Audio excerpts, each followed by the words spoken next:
Plusieurs projets naissent et meurent dans le cartable de leur porteur, tout simplement parce qu'il n'y a pas de financement.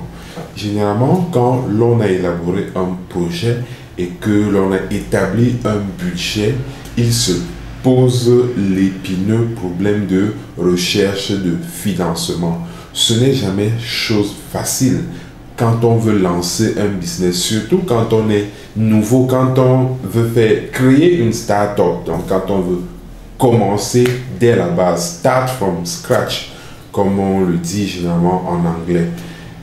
Mais cela ne devrait pas être un obstacle permanent pour toi si tu veux lancer un business. Je vais t'apprendre dans cette vidéo comment tu peux le faire. Parce que ce qu'il importe de savoir, c'est que tu dois commencer ton business avant même d'être prêt. Je t'explique pourquoi. Reste jusqu'à la fin. Tu vas peut-être, à la fin de cette vidéo, lancer ton business.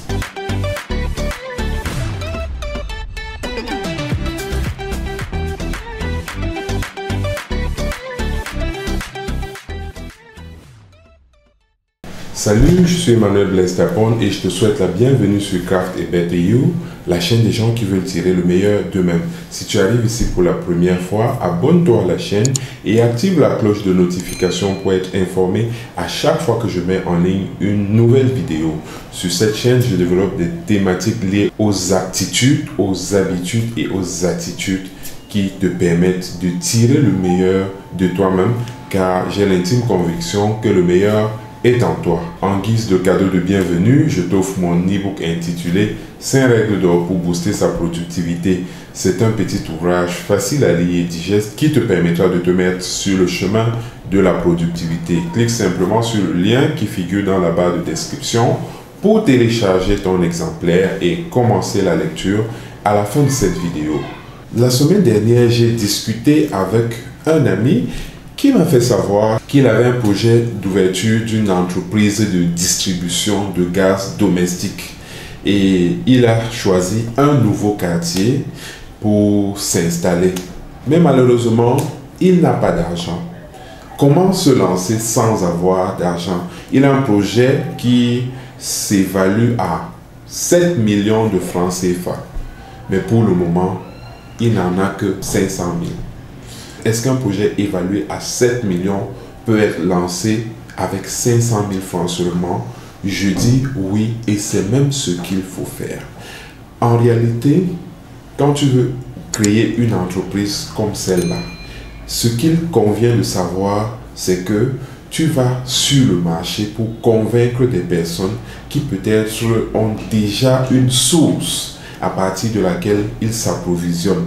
Qu'est-ce que tu vas donc faire si tu investis directement tout ton argent pour aller donc te mettre à les convaincre à renoncer à la source à partir de laquelle elles s'approvisionnent jusqu'ici pour te faire confiance? La réponse est simple.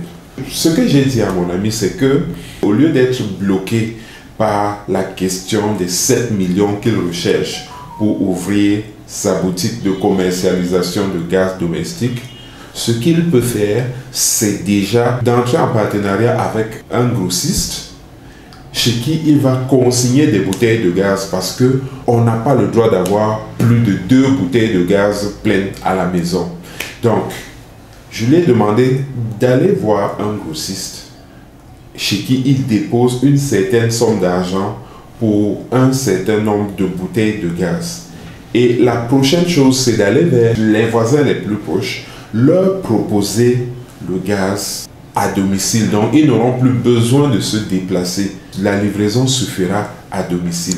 Mais l'autre problème qui se pose, c'est celui de la confiance. Il faut qu'on lui fasse confiance. Comment est-ce qu'il peut installer cette confiance-là? Déjà, le fait qu'il soit un voisin, s'il a un bon comportement, c'est déjà un plus. Ce qu'il faut faire en deuxième, c'est qu'il peut donner une autre garantie. Par exemple, j'apporte la bouteille de gaz, tu la vérifies et puis tu me payes. Donc, tu ne payes pas avant que je t'apporte la bouteille de gaz. Donc, si, comme mon ami, tu as aussi un business que tu veux lancer, ne pense pas que ton projet ne peut pas démarrer tant que tu n'as pas le financement nécessaire. tu vas devoir redimensionner ton projet. Tu vas commencer à une micro-échelle, comme je l'ai dit tantôt. Parce que quand on parle de start-up, start-up, c'est la première étape d'une entreprise. C'est généralement une entreprise que l'on lance avec des ressources familiales. Ce sont les amis qui sont les premiers clients. Mais après, il y a le scale-up. On met dans l'entreprise à l'échelle quand on a déjà réussi à convaincre un certain nombre de personnes dans son cercle, dans son entourage immédiat. On est fondé donc à aller vers les autres et leur dire « Je le fais déjà, je livre déjà du gaz à tel voisin qui peut le confirmer et vous verrez que mon service est rapide et soigné. » Voilà comment tu vas donc partir de ce petit noyau de départ à une clientèle un peu plus grande. Et à partir de ce moment-là, tu auras déjà un capital consistant. Tu auras un capital plus important que le capital initial, que tes 500 000, si on prend le cas de mon ami. Donc, à partir de là, tu pourras désormais prétendre à commercialiser un nombre de bouteilles de gaz un peu plus élevé, au point où, quand tu ne pourras plus le faire seul, tu vas devoir recourir au service d'un employé, tu vas t'adjoindre le service de quelqu'un d'autre que tu vas payer et voilà comment tu deviendras employeur.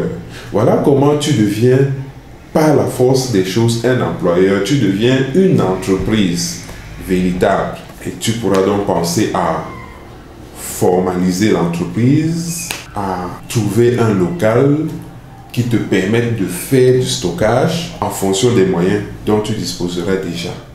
Donc, le but de cette petite vidéo était de te faire savoir que tu n'as pas forcément besoin d'avoir le financement que tu as prévu pour ton projet dans l'ensemble, pour te lancer. Tu as simplement besoin d'avoir quelques personnes qui te font confiance, des personnes que tu réussis à convaincre. Ce sera ton premier échantillon de clients. Par la suite, ils feront la publicité et la qualité du service que tu vas donner va convaincre d'autres personnes. N'abandonne pas au premier obstacle, car chaque difficulté, comme le disait Napoleon Hill, porte en elle-même le germe d'un avantage équivalent ou supérieur. Donc, si tu veux lancer un business, n'attends pas d'être prêt. Commence avant d'être prêt. C'est avec la pratique que tu vas t'améliorer. Ce sont les premières difficultés que tu vas rencontrer qui te permettront d'avoir tes premières solutions. Car en réalité, la vie d'un entrepreneur, c'est la quête permanente de solutions toujours plus efficaces. Voilà, c'est tout pour cette petite vidéo et j'espère que tu as aimé. Si c'est le cas, mets un gros pouce j'aime en dessous et partage la vidéo avec tes amis afin que quelqu'un qui dans ton entourage peine encore à se lancer puisse se jeter à l'eau. Il ne reste plus qu'à se dire à bientôt sur Craft a Better You, la chaîne des gens qui veulent tirer le meilleur d'eux-mêmes. N'oublie pas, le succès plug and play, ça n'existe pas.